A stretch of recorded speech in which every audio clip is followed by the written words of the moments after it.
Денеска сум и овде во Трескавец, каде што имав можност да се запознам со динамиката за реконструкција на опожарените конаци овде во Трескавец.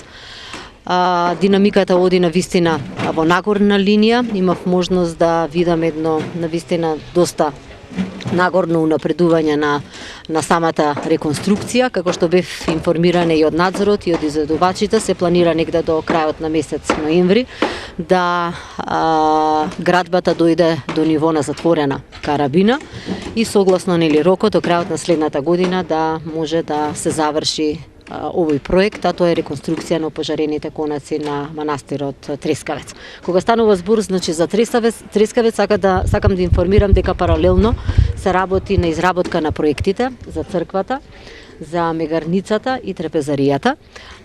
Проектите веќе се во завршна фаза, така да по изработката на проектите надлежната институција ќе објави тендер, се со цел да се пристапи и во таа насока. И паралелно сакам да информирам дека се работи на археолошки истражувања овде во Трескавец, се со цел да се запази и тој процес кој што е многу важен кога станува збор за возобновување и реконструкција на овој многу важен споменик на културата.